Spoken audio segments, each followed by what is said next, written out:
मेरे सज्जनों मित्रों तो माड़े ग्राइयों उम्मीद है सारे दोस्त खैरियत नाल होगे। एक नवी वीडियो नवे किस्से दे नाल तुहाडा डॉक्टर अब्दुल रहमान तुहाडी खिदमत दे विच दोबारा पेश। ते जिहड़ी वीडियो अज दी है ना इनू तुसी एंड तक जरूर वेखना है।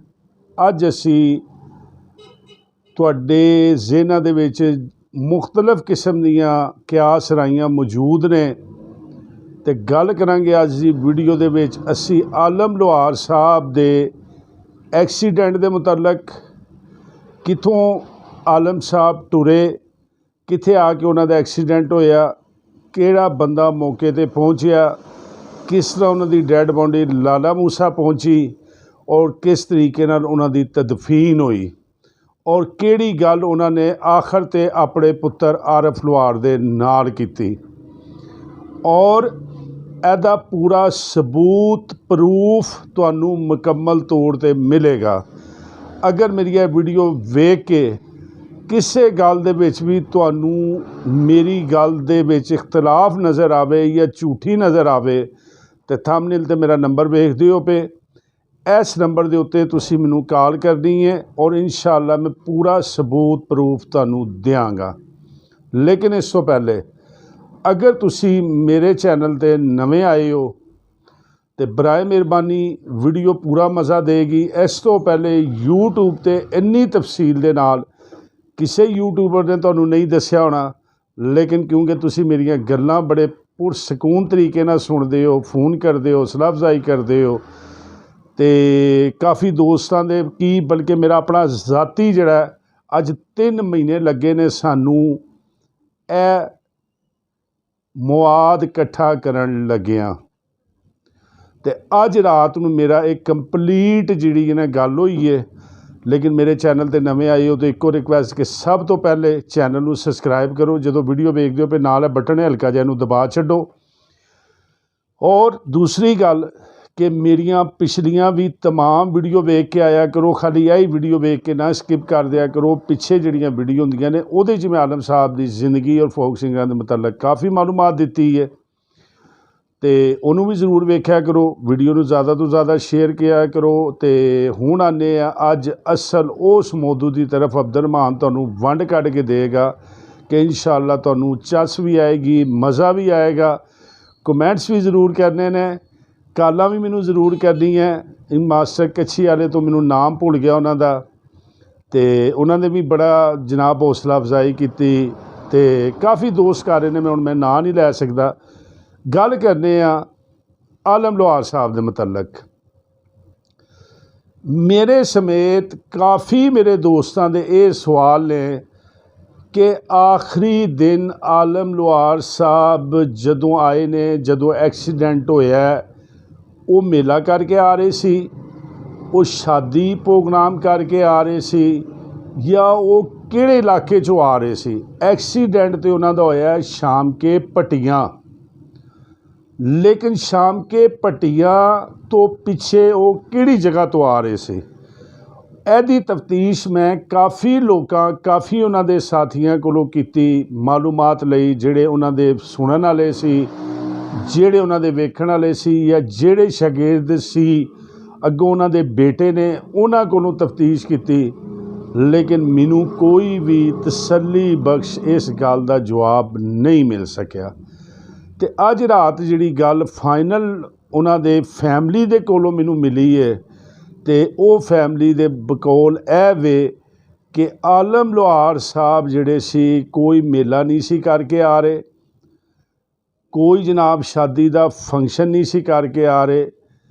आलम लोहार साहब एक अपने अजीज सी, उन्हां दी कोई लड़ाई झगड़ा होया सी ते उहदी सुलह करवाउण वास्ते गए सी ते सुलह करवा के ते राती उन्होंने अपने बेटे आरफ लोहार साहब नाल फोन ते, क्योंकि उस दौर दे विच मोबाइल सर्विस ते कुछ तो हुंदा नहीं सी ते इन्हां दा स्कीम मोड जिहड़ा अजकल स्कीम मोड है उदों समनाबाद घर भी सी, दफ्तर भी सी।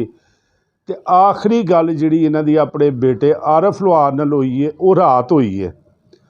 तो आरफ लोहार साहब नूं जदों इन्हां ने सुलह कर लई है अपना वो जिहड़े मकसद लई गए सी, उस तो बाद इन्हां ਜਿਹੜੇ PTCL ਉਸ ਦੌਰ ਵਿੱਚ ਫੋਨ ਹੁੰਦੇ ਸੀ, ਉਹ ਗੱਲ ਕੀਤੀ ਇਹਨਾਂ ਨੇ ਆਰਫ ਲੋਹਾਰ ਸਾਹਿਬ ਨਾਲ ਰਾਤ ਨੂੰ ਕਿ ਮੈਂ ਇਹ ਮਾਮਲਾ ਕਲੀਅਰ ਕਰ ਲਿਆ ਅਤੇ ਸਵੇਰੇ ਮੈਂ ਟਾਈਮ ਨਾਲ ਨਿਕਲਣਾ ਅਤੇ ਆਰਫ ਪੁੱਤਰ 11 ਵਜੇ ਤੱਕ ਉਮੀਦ ਹੈ ਕਿ ਮੈਂ ਤੇਰੇ ਕੋਲ ਪਹੁੰਚ ਜਾਵਾਂਗਾ ਅਤੇ ਗੋਸ਼ਤ ਨੂੰ ਤੜਕਾ ਤੁੜਕਾ ਲਾ ਕੇ ਰੱਖੀ। ਅਤੇ ਉਸ ਤੋਂ ਬਾਅਦ ਪਿਓ ਪੁੱਤ ਅਸੀਂ ਦੋਵੇਂ ਜਿਹੜੇ ਅੱਗੇ ਸਾਰੋ ਕੀ ਇੱਕ ਮੇਲਾ ਸੀ, ਪਿੰਡ ਦਾ ਨਾਂ ਹੈ ਸਾਰੋ ਕੀ, ਉੱਥੇ ਇਹਨਾਂ ਨੇ ਗਾਣ ਜਾਣਾ ਸੀ ਅਤੇ ਉੱਥੇ ਇਹਨਾਂ ਨੇ ਪਹੁੰਚਣਾ ਸੀ। ਅਤੇ ਇਹਨਾਂ ਨੇ ਆਰਫ ਨੂੰ ਕਿਹਾ ਕਿ ਮੇਰੇ ਕੋਲ ਇੰਨਾ ਜ਼ਿਆਦਾ ਟਾਈਮ ਨਹੀਂ ਹੋਣਾ ਕਿ ਅਸੀਂ ਉੱਥੇ ਸਟੇ ਕਰੀਏ ਜਾਂ ਰੁਕੀਏ, ਅਤੇ ਯਾਨੀ ਕਿ ਇਹ ਚੀਜ਼ਾਂ ਤੂੰ ਤਿਆਰ ਕਰ ਲਈ ਅਤੇ ਰਸਤੇ ਦੇ ਵਿੱਚ ਕਿਤੇ ਅਸੀਂ ਸਟੇ ਕਰਕੇ ਅਤੇ ਖਾਣਾ ਖਾ ਲਾਂਗੇ।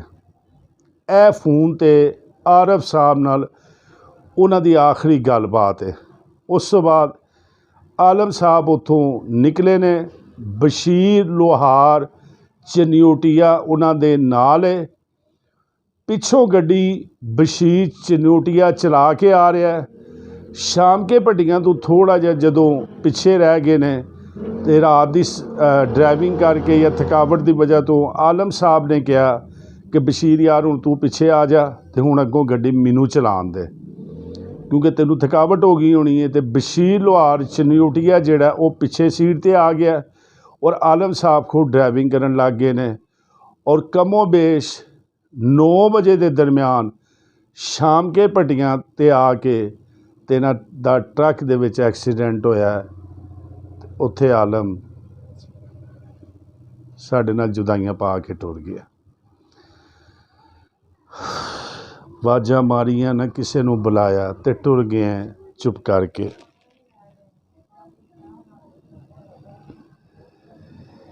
ਜੀ ਆਲਮ, ਦੁਨੀਆ ਤੈਨੂੰ ਰੋ ਰਹੀ ਹੈ ਅਤੇ ਦੁਨੀਆ ਅੱਜ ਵੀ ਯਾਦ ਕਰ ਰਹੀ ਹੈ।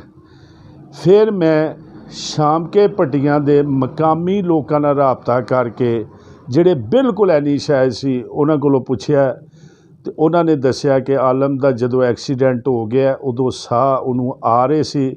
ਮਕਾਮੀ ਬੰਦੇ ਦੌੜ ਕੇ ਪਹੁੰਚੇ ਨੇ, ਉਦੋਂ ਉਹਨਾਂ ਨੂੰ ਨਹੀਂ ਪਤਾ ਲੱਗਾ ਕਿ ਇਹ ਆਲਮ ਲੋਹਾਰ ਹੈ। ਅਤੇ ਲੇਕਿਨ ਜਦੋਂ ਉਹਨਾਂ ਨੇ ਨਜ਼ਦੀਕ ਹੋ ਕੇ ਵੇਖਿਆ ਅਤੇ ਪਤਾ ਲੱਗਾ ਇਹ ਤਾਂ ਸਾਡੇ ਫੋਕ ਸਿੰਗਿੰਗ ਦਾ ਸ਼ਹਿਨਸ਼ਾਹ ਆਖਰੀ ਸਾਹ ਲੈ ਰਿਹਾ। ਅਤੇ ਉਹਦੇ ਮੂੰਹ 'ਚ ਪਾਣੀ ਪਾਇਆ ਅਤੇ ਆਲਮ ਲੋਹਾਰ ਦੀ ਰੂਹ ਮੁਸਾਫਰ ਹੋ ਗਈ ਅਤੇ ਆਲਮ ਸਾਡੇ ਨਾਲ ਜੁਦਾਈਆਂ ਪਾ ਗਿਆ। ਔਰ ਐਨੀ ਸ਼ਾਇਦ ਨੇ ਮੈਨੂੰ ਦੱਸਿਆ 36 ਕਿਲੋ ਲਾਲ ਰੰਗ ਦੀ ਸੀ। ਔਰ ਜਦੋਂ ਆਲਮ ਸਾਹਿਬ ਦੀ ਬਾਡੀ ਨੂੰ ਬਾਹਰ ਕੱਢਿਆ ਅਤੇ ਉਸ ਤੋਂ ਬਾਅਦ ਆਲਮ ਸਾਹਿਬ ਕਿਉਂਕਿ ਜ਼ਖਮੀ ਸੀ ਅਤੇ 4 ਚੀਜ਼ਾਂ ਆਲਮ ਸਾਹਿਬ ਦੀ ਗੱਡੀ ਦੇ ਵਿੱਚੋਂ ਨਿਕਲੀਆਂ ਨੇ ਜਿਹੜੀਆਂ ਇਸ ਤੋਂ ਪਹਿਲੇ ਤੁਹਾਨੂੰ ਕਿਸੇ ਨੇ ਨਹੀਂ ਦੱਸਿਆ ਹੋਣਾ। ਯਾਰ ਉਹ ਦਰਵੇਸ਼ ਸੀ, ਉਹ ਗੁਲੂਕਾਰ ਨਹੀਂ ਸੀ। ਇੱਕ ਆਲਮ ਦਾ ਜਾ ਨਮਾਜ਼ ਨਿਕਲਿਆ, ਇੱਕ ਆਲਮ ਦਾ ਲੋਟਾ ਨਿਕਲਿਆ, ਇੱਕ ਆਲਮ ਦਾ ਸਬਜ਼ ਰੰਗ ਦਾ ਲਾਚਾ ਨਿਕਲਿਆ ਅਤੇ ਇੱਕ ਆਲਮ ਲੋਹਾਰ ਦਾ ਚਿਮਟਾ ਨਿਕਲਿਆ।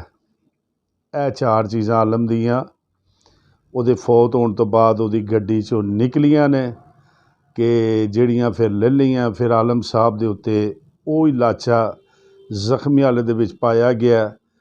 ਫਿਰ ਆਲਮ ਸਾਹਿਬ ਦੀ ਡੈੱਡ ਬਾਡੀ ਨੂੰ ਮੰਜੇ 'ਤੇ ਪਾ ਕੇ ਟਰੱਕ 'ਚ ਰੱਖ ਕੇ ਅਤੇ ਲਾਲੇ ਮੂਸੇ ਦੀ ਤਰਫ ਭੇਜਿਆ ਗਿਆ। ਅਤੇ ਫਿਰ ਲੋਕ ਦੱਸਦੇ ਨੇ ਕਿ ਉਸ ਦਿਨ ਜਿਹਨੂੰ ਪਤਾ ਲੱਗਾ ਉਸ ਘਰ ਦੇ ਵਿੱਚ ਚੁੱਲ੍ਹਾ ਨਹੀਂ ਜਲਿਆ। ਔਰ ਲਾਲੇ ਮੂਸੇ ਪਹੁੰਚਣ ਤੀਕਰ ਜਿਹੜੇ ਟਰੱਕ ਦੇ ਵਿੱਚ ਆਲਮ ਦੀ ਡੈੱਡ ਬਾਡੀ ਜਾ ਰਹੀ ਸੀ, ਫੁੱਲਾਂ ਨਾਲ ਲੋਕਾਂ ਨੇ ਲੱਦ ਦਿੱਤੀ ਸੀ ਅਤੇ ਭਰ ਗਈ ਸੀ। ਅਤੇ ਫਿਰ ਆਖਰ ਲਾਲੇ ਮੂਸੇ ਪਹੁੰਚ ਕੇ ਆਲਮ ਨੂੰ ਦਫਨ ਕਰ ਦਿੱਤਾ ਗਿਆ। ਅਤੇ ਇਹ ਪੂਰੀ ਸਟੋਰੀ ਇਸ ਤੋਂ ਪਹਿਲੇ ਮੈਨੂੰ ਨਹੀਂ ਉਮੀਦ ਕਿਸੇ ਨੇ ਤੁਹਾਨੂੰ ਦੱਸੀ ਹੋਵੇ। ਮੇਰੀ ਇਹ ਕਾਵਿਸ਼, ਮੇਰੀ ਇਹ ਮਿਹਨਤ ਅਗਰ ਤੁਹਾਨੂੰ ਪਸੰਦ ਆਈ ਹੋਵੇ ਅਤੇ ਬਰਾਏ ਮਿਹਰਬਾਨੀ ਇਸ ਵੀਡੀਓ ਨੂੰ ਆਲਮ ਦੇ ਚਾਹਣ ਵਾਲਿਆਂ ਵਾਸਤੇ ਜ਼ਿਆਦਾ ਤੋਂ ਜ਼ਿਆਦਾ ਸ਼ੇਅਰ ਕਰਨਾ, ਵੀਡੀਓ ਨੂੰ ਲਾਈਕ ਕਰਨਾ। ਅਗਰ ਮੇਰੀ ਕੋਈ ਗੱਲ ਨਾ ਗਵਾਚ ਗੁਜ਼ਰੀ ਹੋਵੇ ਅਤੇ ਉਹਦੀ ਮੈਂ ਮਾਜ਼ਰਤ ਅਤੇ ਤਸਦੀਕ ਕਰਨੀ ਹੋਵੇ, ਸਬੂਤ ਲੈਣੇ ਹੋਣ, ਅਤੇ ਮੇਰੇ ਪਰਸਨਲ ਨੰਬਰ ਦੇ ਉੱਤੇ ਜਿਹੜਾ ਲਿਖਿਆ ਇਹਦੇ 'ਤੇ ਕਾਲ ਕਰਨਾ। ਇੱਕ ਨਵੇਂ ਵਾਕੇ ਨਵੇਂ ਕਿਸੇ ਦੇ ਨਾਲ ਮਿਲਨੇ ਆ। अस्सलामु अलैकुम।